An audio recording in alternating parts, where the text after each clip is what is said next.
अस्सलाम वालेकुम, क्या हाल है आपके? ठीक ठाक है। Welcome back to my YouTube channel. Sheikh Rashid काफी दिनों से अगर आप देखें तो मीडिया से भी आउट हैं और वो खुद भी बड़ी एहतियात कर रहे हैं कि वो मीडिया के ऊपर ना आए। काफी ज्यादा लोग जो हैं और काफी सहाफी हजरात जो हैं उनको कांटेक्ट करते हैं, ऑफ द रिकॉर्ड तो उनसे बातचीत हो जाती है, लेकिन वो खुद भी बहुत एहतियात कर रहे हैं कि वो मीडिया के ऊपर बात ना करें। और किसी भी टॉक शो में याद होगा आपको, एक जमाना था कि शेख रशीद के पास तो टाइम ही नहीं होता था, इतना उनका बिजी स्केड्यूल होता था। डेली बेस के ऊपर वो 3-4 चैनल्स को इंटरव्यू देते थे और आपको डेली बेस के ऊपर नजर आता था कि शेख रशीद साहब बहुत एक्टिव है मीडिया के ऊपर। काफी उनकी जो खबरें होती थी वो बड़ी गर्दिश करती थी, बड़ी उनकी हाइप होती थी। लेकिन कुछ अरसे से अगर आप देखें तो शेख रशीद साहब बिल्कुल आउट है, बिल्कुल नजर नहीं आ रहे, कोई उनका बयान नजर नहीं आ रहा, मीडिया के ऊपर नहीं आ रहे, किसी टॉक शो के ऊपर नहीं आ रहे। इसकी वजह क्या आखिर में? देखिए, मैं आप लोगों को एक बात बताऊं, एक तो उन्होंने ऑफ द रिकॉर्ड बड़ी ये बात की है कि वो चाहते हैं कि उनका इमरान खान से दोबारा राब्ता हो और उन्होंने कोशिश भी की है कि उनकी कहीं ना कहीं मुलाकात हो अडयाला जेल में। अच्छा, अब मसला ये है कि खान साहब कहीं ना कहीं उनसे थोड़ा सा नाराज है। उसकी सबसे बड़ी वजह ये है कि काफी ज्यादा लोग ये बात करते हैं कि ये जो शेख रशीद साहब ने प्रेस कॉन्फ्रेंस की थी और ये कहीं ना कहीं खान साहब को अच्छा नहीं लगा। ठीक है, हम सब 9 मई की मजम्मत करते हैं और जो हुआ बिल्कुल गलत हुआ। पाकिस्तान की अफवाज हमारी है और अगर ये अफवाज है तो पाकिस्तान है और हम सब लोग अपनी अफवाज से बेहद प्यार करते हैं। और इसमें देखें, मैं आप लोगों को एक बात बताऊं, वो लोग बहुत ही बेहुदा इंसान हैं जो हमारी अफवाज के मुतालिक गलत बातें करते हैं, बिल्कुल नहीं करनी चाहिए। मैं इसकी इस वजह से आपको बात कहूँगा, मिसाल दूंगा। देखिए, अगर हम लोग रात को अगर चैन की नींद सोते हैं और अगर हम लोग इतना सेफ हैं, इसका क्रेडिट पाकिस्तान अफवाज को जाता है। और देखें, वो रात के टाइम देखें वो हमारी सरहदें संभाल रहे हैं। ठीक है, तो इस चीज के ऊपर पाकिस्तान की अफवाज को सलाम पेश करना चाहिए।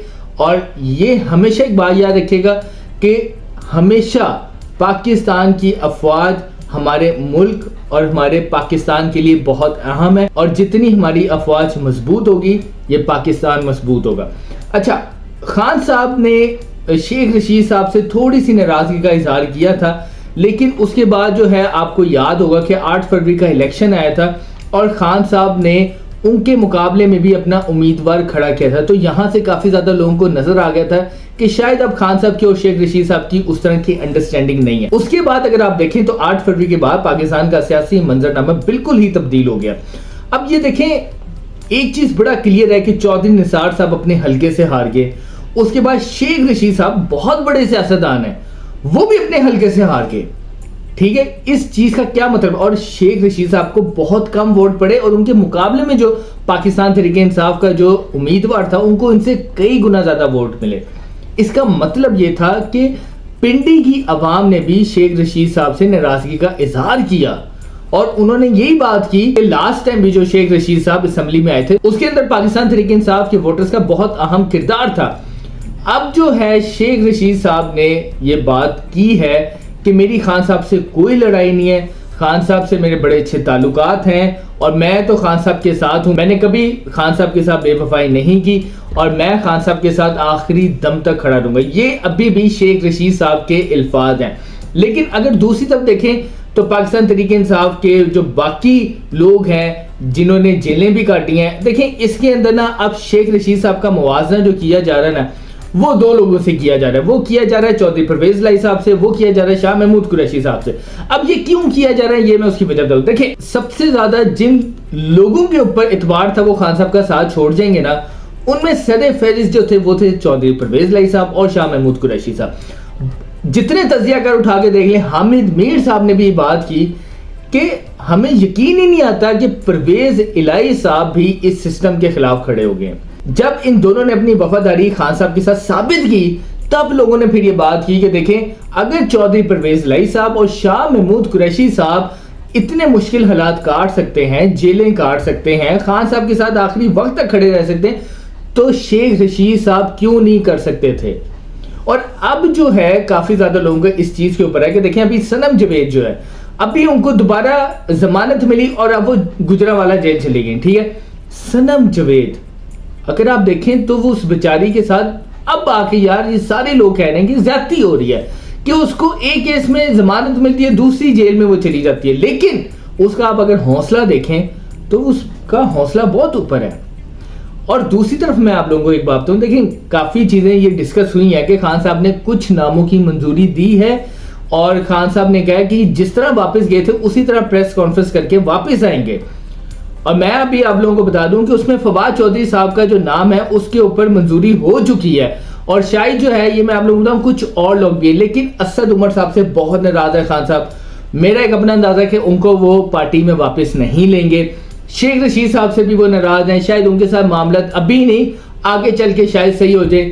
फवाद चौधरी का नाम जो है वो आ गया, मलिका बुखारी साहिबा का जो है नाम वो भी मेरे ख्याल से मंजूर हो चुका है। तो इस तरह काफी नाम मंजूर हो चुके हैं, लेकिन कुछ नाम है जिनके ऊपर खान साहब को नाराजगी है और वो कहते हैं कि यार मुझे इनसे उम्मीद थी लेकिन ये मेरी उम्मीदों के ऊपर पूरा नहीं उतरे, और उसमें जो शेख रशीद साहब का भी नाम शामिल है। तो शेख रशीद साहब देखें, एक चीज माननी पड़ेगी कि ठीक है उन्होंने खान साहब के साथ काफी टफ टाइम में उनके साथ है, लेकिन जब असल टाइम आया तो वो फिर उस तरह खान साहब के साथ नहीं खड़े रहे। और अगर मैं आप लोगों को बताऊं कि अगर खान साहब उनके साथ खुश होते हैं तो देखें बाकी लोग भी तो जेल के अंदर जाते हैं ना मुलाकात करने के लिए, तो शेख रशीद साहब जा सकते थे। अगर अभी मैं आप लोगों को बताऊंगा जैसे सेनेटर सैफुल्लाह नियाज़ी साहब मिलकर आए हैं, खान साहब उनसे भी नाराज थे लेकिन मिले। उसके बाद अगर आप देखें ओन अब्बास बप्पी साहब वो भी मुलाकात के लिए, तो शेख रशीद साहब भी जा सकते थे। लेकिन अगर अब देखें तो ये चीज जाहिर होती है कि इमरान खान साहब जो है शेख रशीद साहब से काफी नाराज है, और अभी चंद दिनों में कोई ऐसी चीज नहीं लग रही जिसकी वजह से कोई ऐसे मामला हो जो शेख रशीद और खान साहब के दरमियान जो ये दूरियां हैं वो कम हो सके। हाँ, कल का किसी को नहीं पता, शायद अगर खान साहब बाहर आते हैं और अगर शेख रशीद साहब उनसे मिलने जाते हैं तो शायद वो मामला जो है डिफरेंट हो सकते हैं, लेकिन करंट सिनेरियो में जो है शेख रशीद साहब के जो मामला है वो बहुत खराब है। और शेख रशीद साहब जो है अभी जो है वो खुद भी मीडिया से काफी आउट है, और वो अभी यही देख रहे हैं कि अभी जो वक्त है वो सही नहीं है।